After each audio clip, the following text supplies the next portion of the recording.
Today we're going to be putting some paneling on this wall. I've put the paneling up to here, but there was a big bookshelf here that kind of covered it up.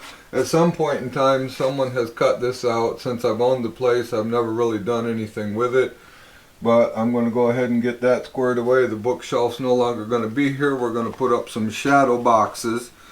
However, before I can get started with the paneling, there is an issue behind this wall. I've discovered that the furring strips that are mounted to the cement blocks are a little bit rotted. So we're going to pull this drywall off first, at least about 26 inches up, and see what's going on.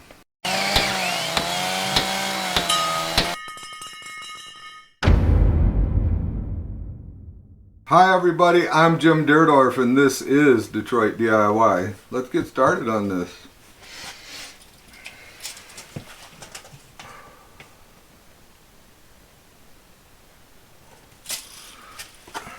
Now that I have this marked out at 26 inches, I'm going to take my 4-foot level and just get me a line across here.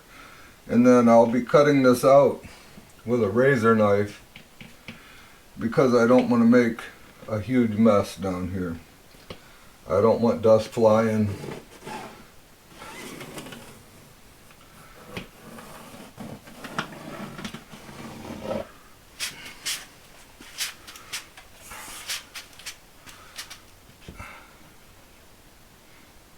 A few years ago I did notice that there was a moisture problem with this wall, and I dug it up on the outside completely down, did some mortar repair and dry locked that entire outside wall. So there's no more moisture coming through this wall currently. This is damage that happened prior to that. So with a brand new razor blade, I'm just going to start scoring along my line.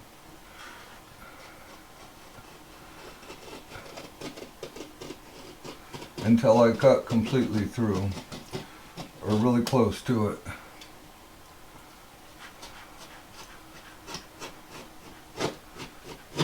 And hopefully the issue doesn't go up any higher than this.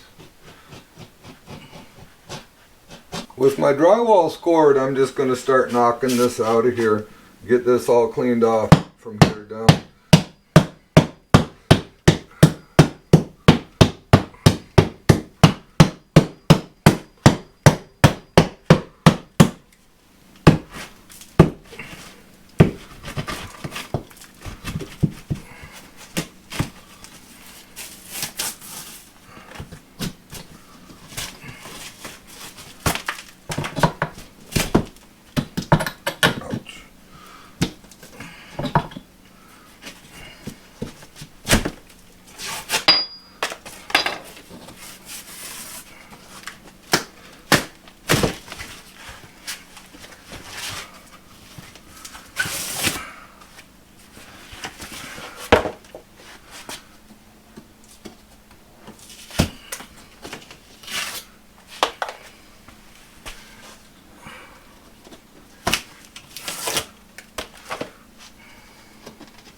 That was pretty easy, and I'm glad I did it because, as you can see, there is some mold back here that needs to go away, and it looks like I've cut it high enough.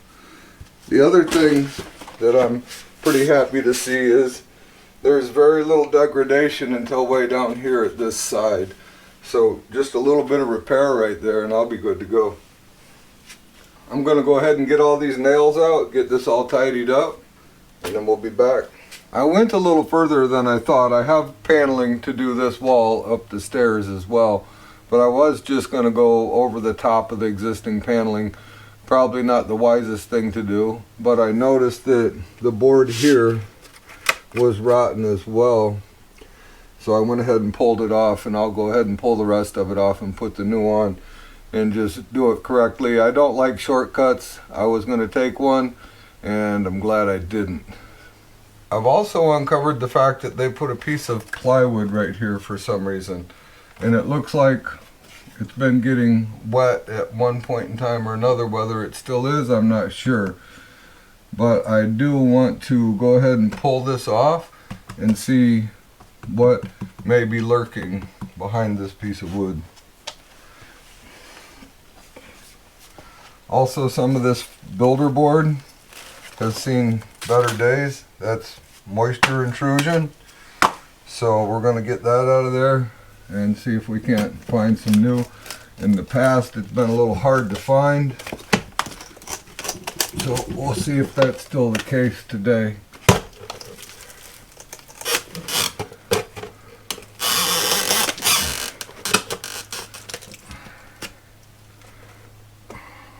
Might have to do a little cutting.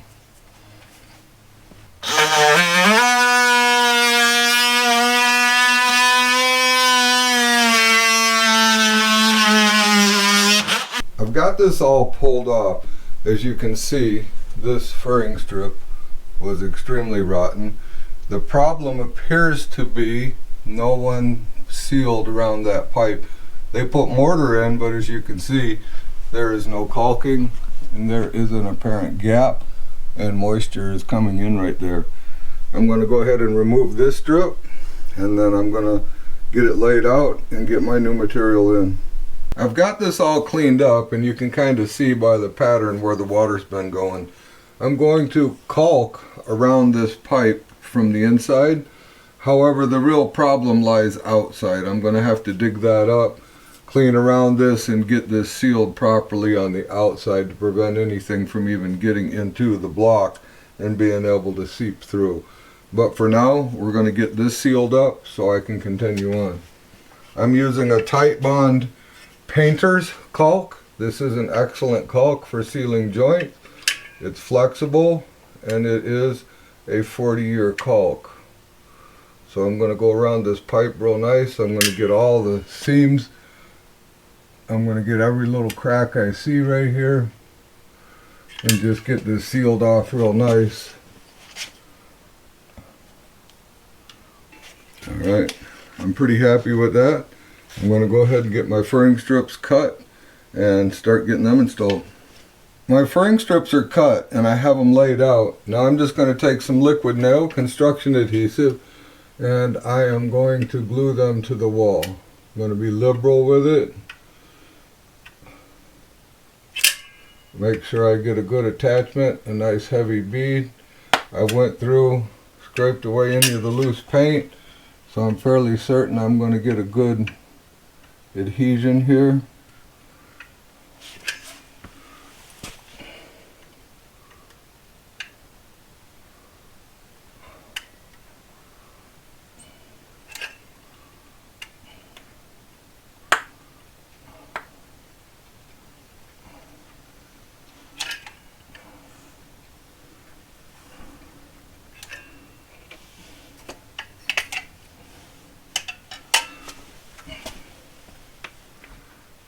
Normally I would put a couple of tap cons in these, and I may still attempt to.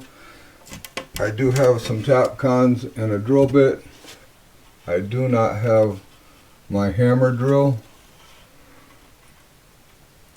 Apparently I left it behind.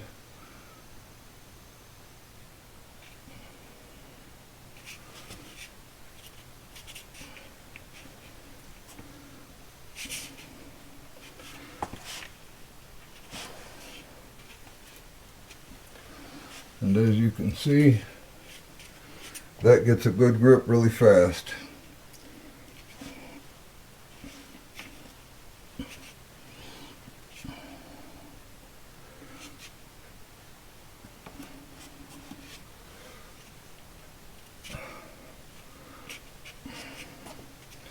So I'm pretty happy with that. I'm going to let it sit. Without a hammer drill, I may be able to get a screw in a mortar joint. I will give that a try here in a few minutes once this sets up and gets locked on a little better. I've already got the two short ones glued on, and I'm going to go ahead and get this one now. Unlike what they did with the builder board to use as insulation, I'm going to be using rigid foam board.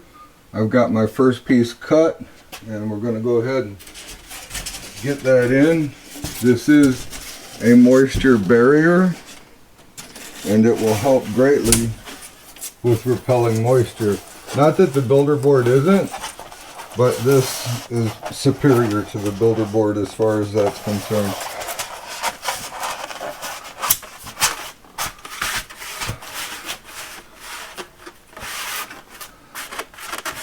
We have a good fit. There's no need to glue that in. Once I put the paneling on, it's all going to be held in place. So we'll be good to go.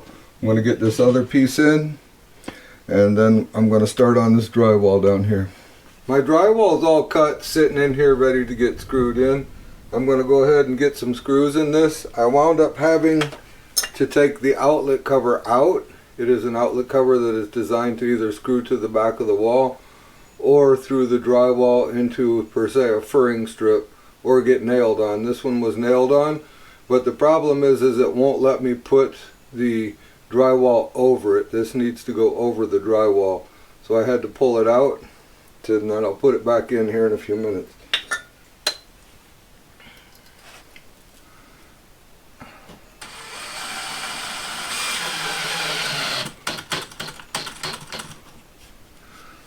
The nice thing is I don't have to worry about any gaps. I don't have to finish anything because the paneling is just going to go right over the top of it. I'm going to finish getting this all screwed in, and we'll get ready for some paneling.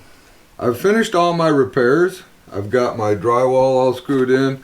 I put a little patch up here in this corner just to make that something for the paneling to sit on. Now what I want to do is cut my first piece of paneling to length.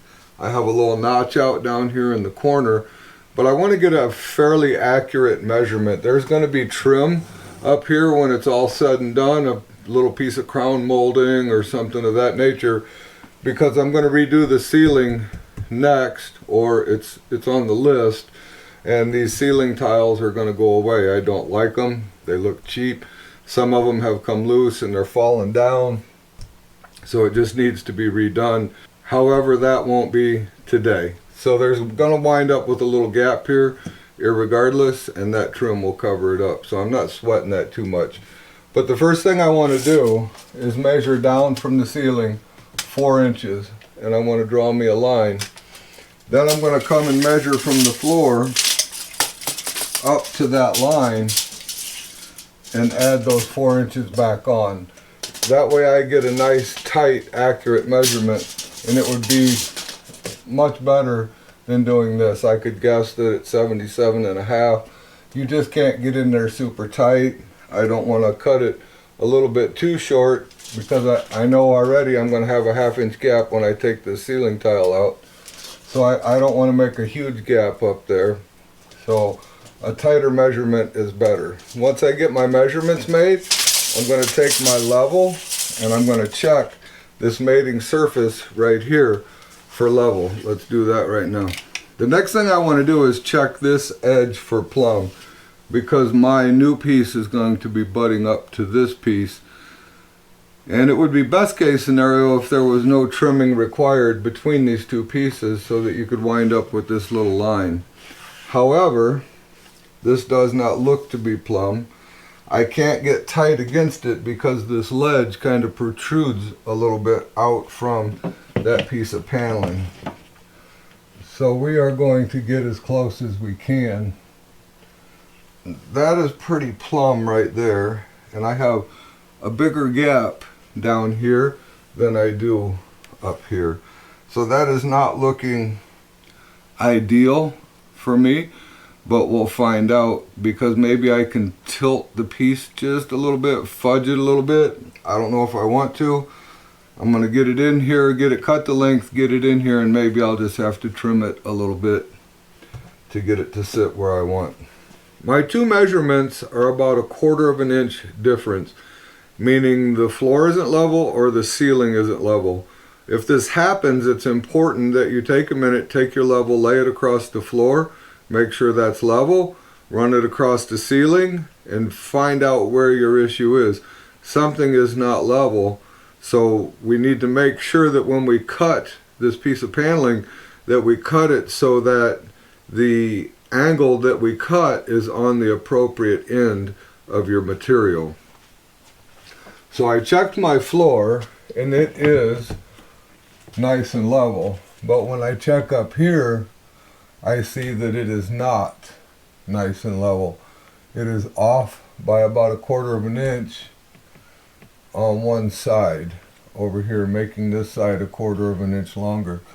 So that's what we're going to have to do, is cut that angle on the top of the paneling. I'm going to go get this paneling cut. When I cut the paneling, I'm not going to go out and film all of it. I like to cut it with my circular saw, and I cut it upside down, so I mark the back side of it. Any tear out that may occur will occur on the back side where no one can see it. I'm going to get this paneling cut. I have the paneling cut to length, and as you can see, there's a small gap right here. So before I go outside and just start trimming this to fit this the way that I want it to, I want to first take my level and make sure that I am plumb on this side of the paneling. And I am not perfectly plumb. The bottom needs to move over about the thickness of that gap. And it's just not wanting to do it for me. So I'm going to take it back outside and I'm going to trim 1/4 of an inch more off of the bottom on this side to exactly what it is over there. And I should wind up with the fit that I'm looking for. I trimmed an additional 1/4 inch off of the bottom, and I am pretty happy with what I have right here. It is plumb within a 1/16 of an inch. I'm okay with that. And I believe that if I manipulate this just a little bit, I can get this gap to close.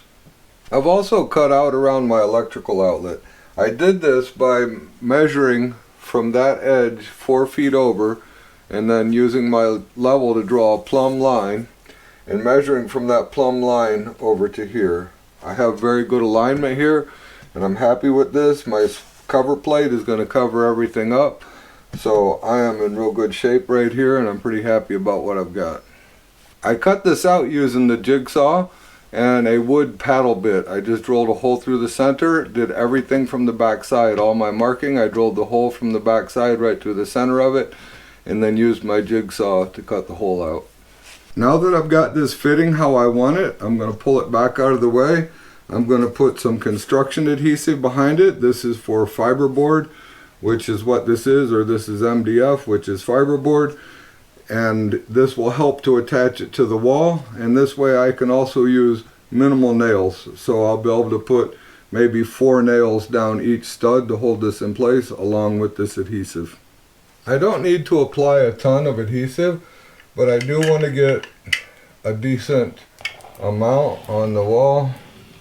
So I'm basically going to go where the nails are going to be to help push it into it.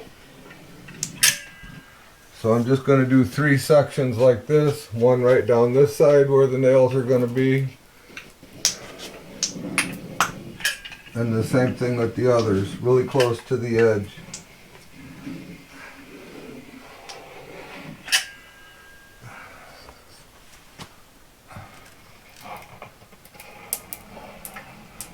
Now that I have the adhesive on, I'm going to get this board back into place, get it pressed into it, and get it lined out to where I like the way it's lined up. And then we'll get some nails in it.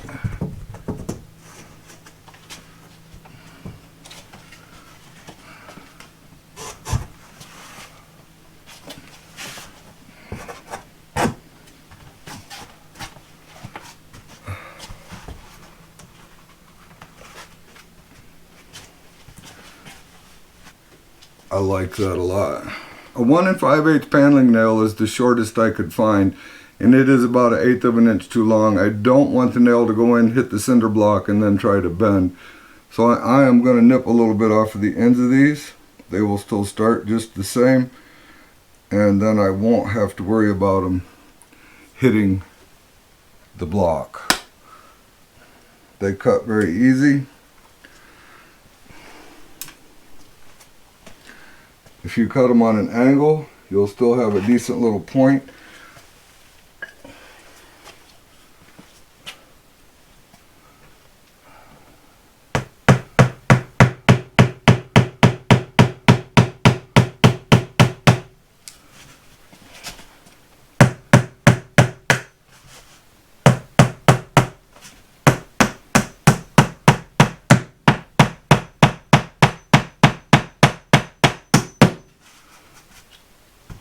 And there we have it.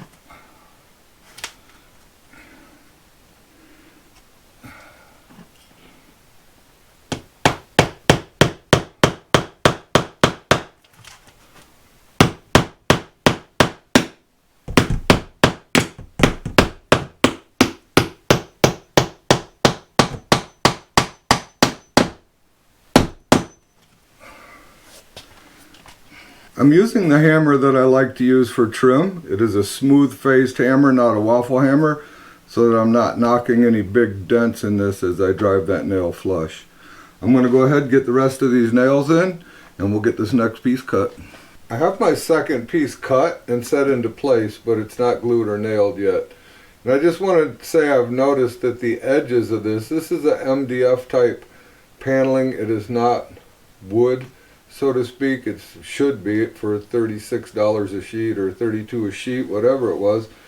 But the edges of this are so very soft and sensitive. I mean, you just a little bump them and you knock a ding in them. And it's even difficult to put them up here, fit them, move them away, and refit them and kind of push things around. It seems to muck up the edges just a little bit. So I'm not real thrilled about that part of it. It's not, you know, the end of the world, but still, once it's installed, I'd like it to look nice. The edges just aren't very durable. This came from Menards, and it is the look that we want, but it's just not as durable as I would like on the edges. I'm going to go ahead and get some glue on this one and get it installed. I'm going to continue up the stairs, and then we'll take a look when I get all done. I am down to the last piece, and I just wanted to show you how I'm figuring these angles. I did not bring a T-bevel with me. I didn't bring a Sawset Pro. I didn't bring anything to help me figure out these angles. I actually thought that I would use the old pieces as a template and just scribe it on and cut it. I tried that on my first piece, and that was a bad decision. It was a horrible, it was off by a lot. So I wound up having to pull that out and recut another one. Luckily, that piece that I messed up on is going to go right here. I'll have plenty to cut out of it to go right here. So what I want to do is just draw this out. So I've just drawn this with this angle on it, and I'm going to get my measurement from here to here.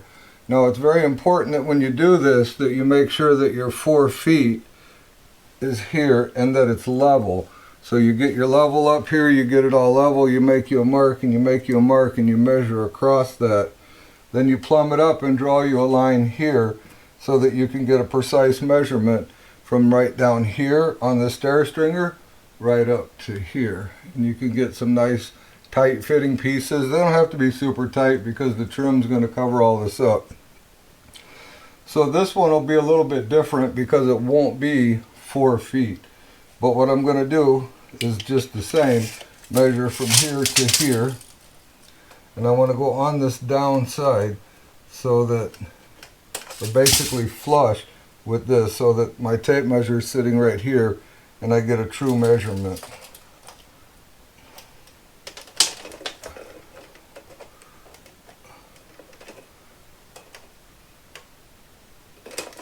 And I want 34 1/8.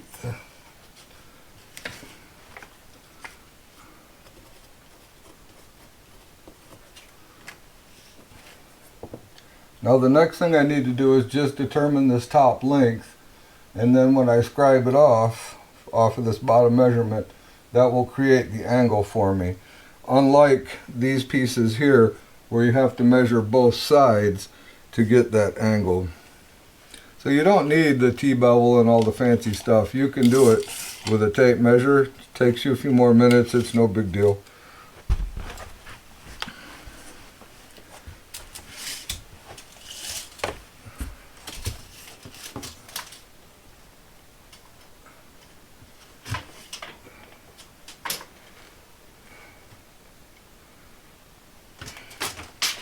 36 1/4. I think I'm going to go ahead and burn 1 inch here, just to get it nice and snug.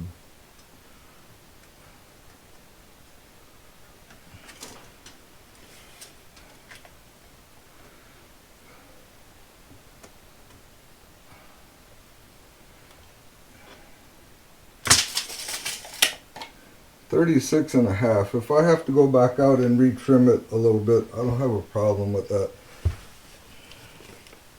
So we're going to say 36.5.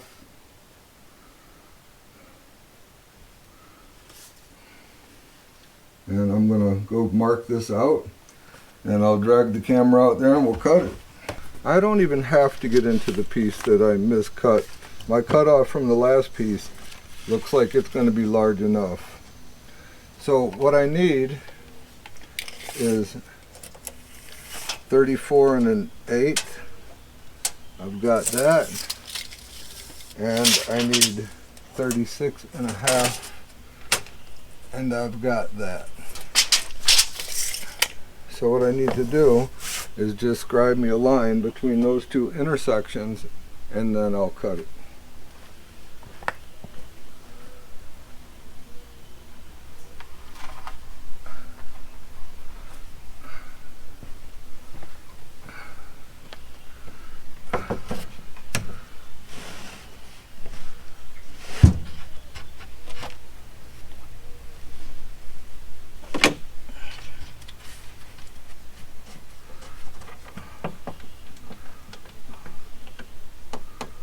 I'm going to clamp this on here so that I know I'm lined up exactly where I want to be, and I don't have any of this to deal with.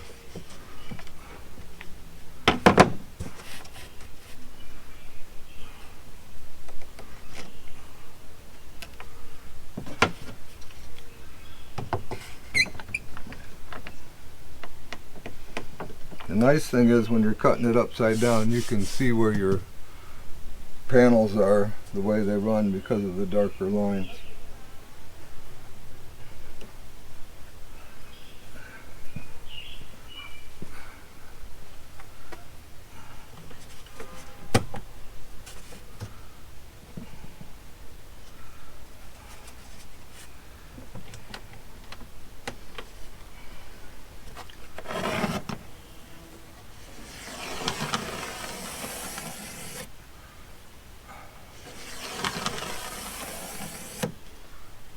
There we go.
Alright, let's go see what we got. Let's see how this fits.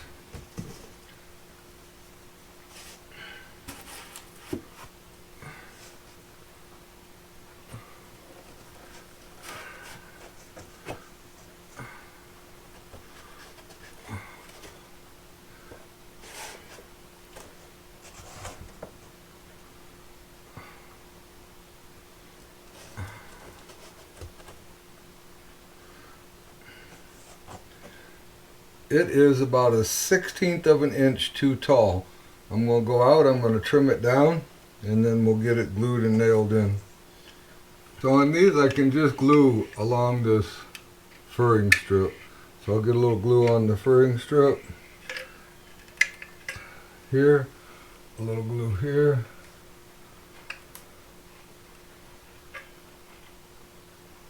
and a little glue down through here.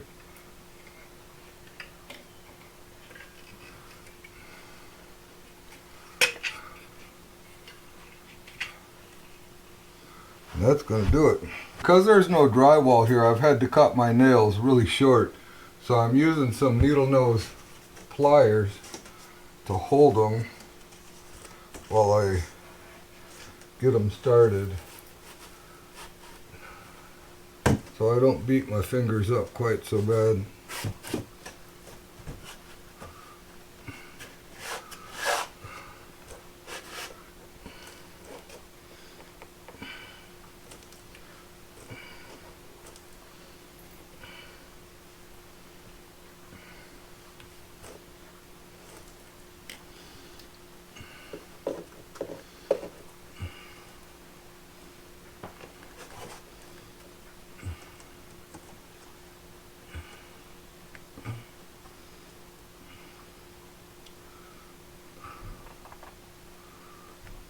Actually, I'm going to hold this one. Ouch.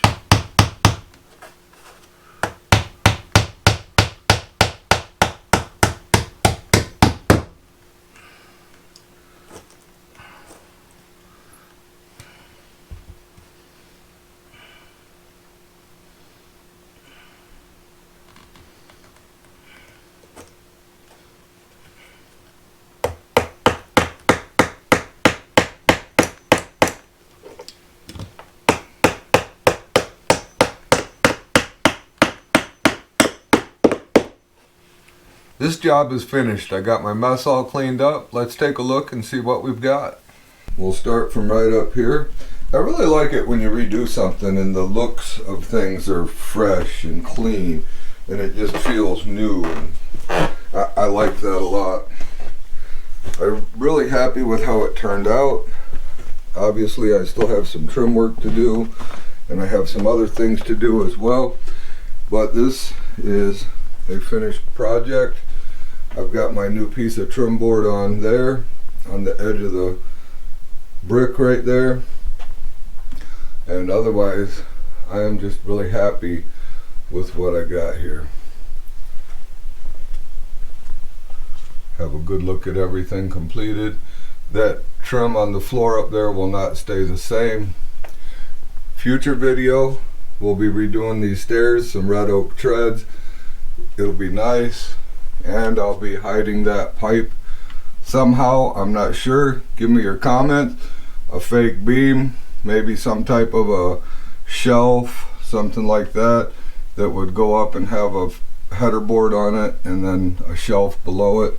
And on this wall I'll be installing shadow boxes. That'll also be a future video. I made them several years ago. They were at my house. We since took them down and we're going to put them on this wall right here. That's all we got for this time. If you'd like to get an amazing shirt like this, I've put a link down in the description to our store.